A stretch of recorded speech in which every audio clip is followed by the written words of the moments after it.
Generalidades de la época. A finales de la década de los 70 y la década de los 80, toda Centroamérica sufrió una crisis económica y política causada por factores internos que agudizaron la desigualdad en la riqueza, el autoritarismo de las élites políticas, civiles y militares, más no factores externos como la política exterior que ejercieron las potencias de Estados Unidos y la Unión Soviética.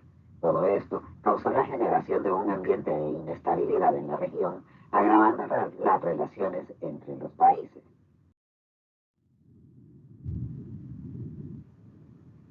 Factores internos de la crisis política y económica. Guerra con Salvador por el pueblo. Surgimiento de la guerrilla.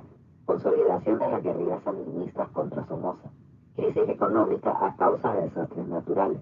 Las desigualdades sociales en Centroamérica. Represión militar y policial contra los revolucionarios.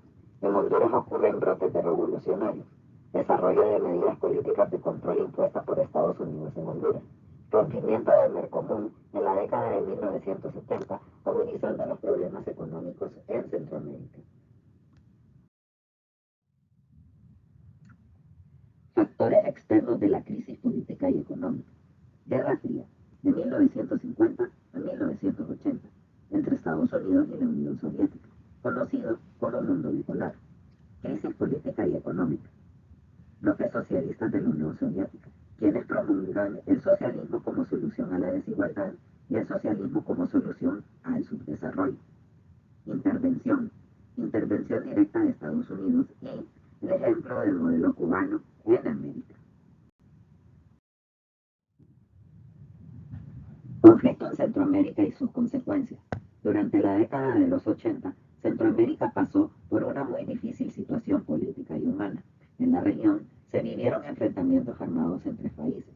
En El Salvador, el conflicto confrontó al aparato represivo, asesorado por los Estados Unidos, con el Frente Farabundo Martí para la Liberación Nacional. Para ese momento era un frente de guerrillas.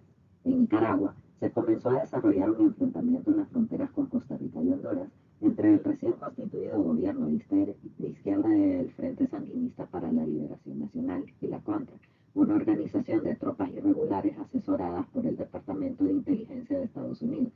Por último, en Guatemala se revitalizó un conflicto que venía desde 1960, cuando se conformó otro frente de organizaciones guerrilleras, la Unidad Revolucionaria Nacional Guatemalteca, que enfrentó al Ejército Nacional, también apoyado por Estados Unidos. Sus consecuencias. Aspectos económicos. La economía se estanca, frenando el desarrollo de la región.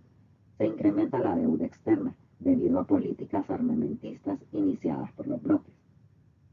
Aspectos políticos. Relaciones diplomáticas afectadas por las guerras entre Guatemala, El Salvador y Nicaragua. Gran cantidad de muertos, mutilados y de desaparecidos. Aspectos fronterizos. Estados Unidos instala en Honduras la base militar Palmerola, con el propósito de derrocar al FSLN en Nicaragua, violando con esto la soberanía nacional. Las fronteras fueron minadas para detener el ingreso de revolucionarios a Honduras.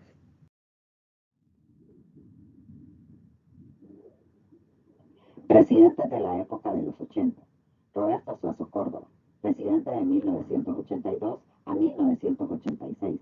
Mantuvo vínculos estrechos con Estados Unidos. No pudo detener la inflación ni la deuda externa.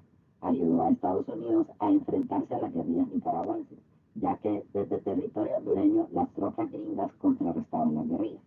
La política económica de Suazo Córdoba se caracterizó por favorecer a un grupo de empresarios con préstamos y subsidios, reducción de costos y aumento de las ganancias de las transnacionales, el alto déficit fiscal, el pago de la deuda externa y una mala administración de las ayudas recibidas, lo que indujo a nuevos préstamos y incremento de la deuda externa. José Simón Ascona, presidente de 1986 a 1990, recibió ayuda financiera y militar de Estados Unidos, construyó carreteras, quiso mejorar la educación, contribuyó a la pacificación de los países centroamericanos. Situación económica y globalización.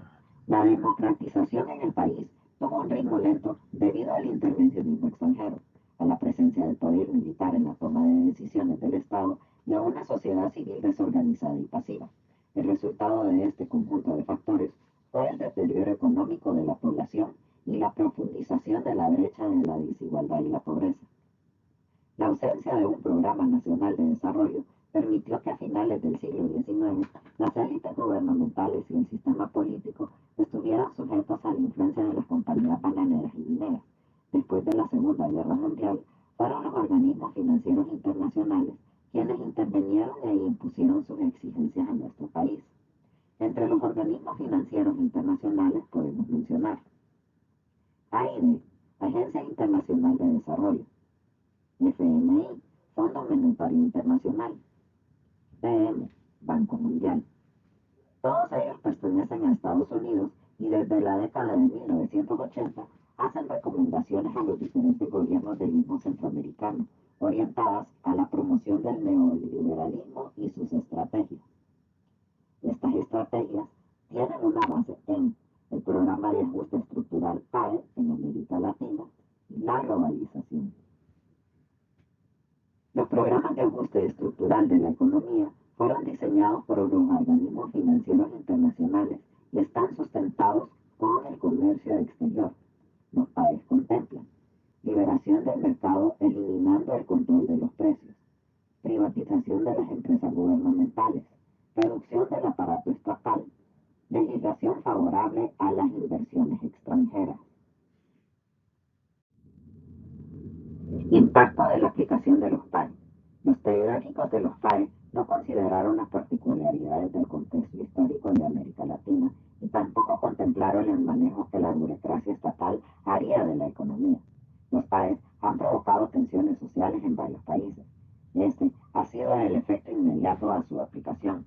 Asimismo, estos programas crearon un espejismo de desarrollo.